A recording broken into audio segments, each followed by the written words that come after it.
Crowds were gathering on both sides of the road, and at the end of the street, a convoy of Rolls-Royces, Maybachs, and G-Wagons rolled in.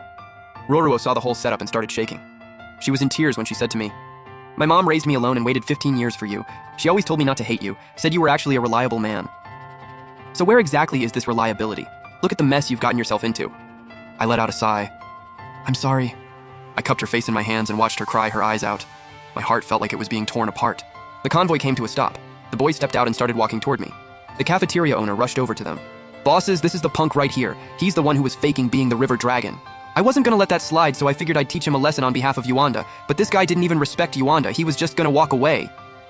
"Wait, that's actually Yuanda? Oh my god, this dude is so dead." You never see these big shots in public, and today they all showed up at once. This is insane. Bro, I low-key wanna go ask one of them to be my big bro. "Don't be stupid. You think these guys are some street corner gang?"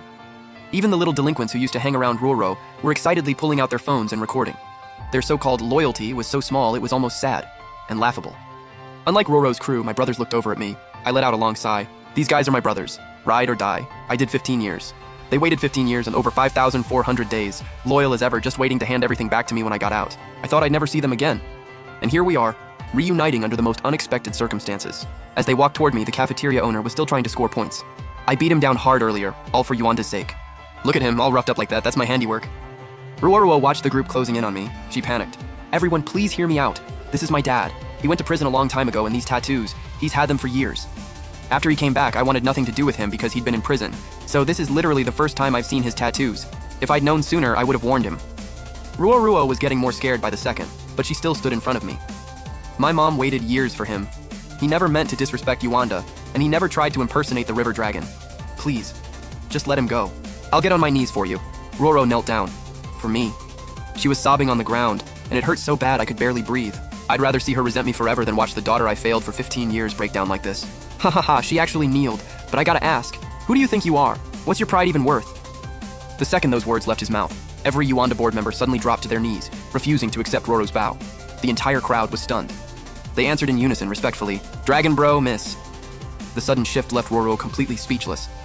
To her, Yuanda group was something untouchable, something she'd never even dared to look at directly.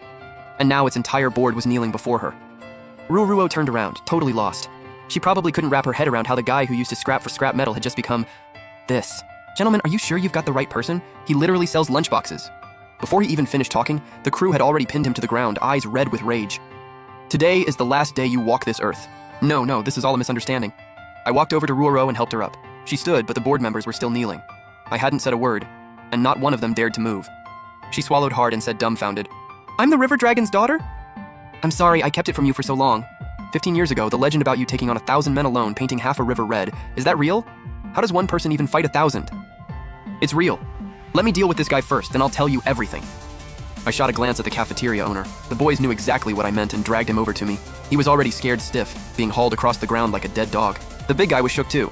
This dude who was throwing his weight around just minutes ago was now trembling, trying to slip through the crowd and disappear. He couldn't even move. Maybe he'd done terrible things before. Maybe he'd been in plenty of brawls. But some things are scarier than anything he'd ever faced. Like my name. The moment he found out who I was, he was already broken. When sheer terror kicks in, your legs just give out. You can't control it. He tried to run, but his legs kept getting weaker until he just collapsed to his knees. He frantically slapped his own legs, begging them to work. It was useless. Standing up in front of me, he just didn't have it in him anymore. The boys grabbed him and dragged him over. Grab every single one of his guys, too. Bring them all over.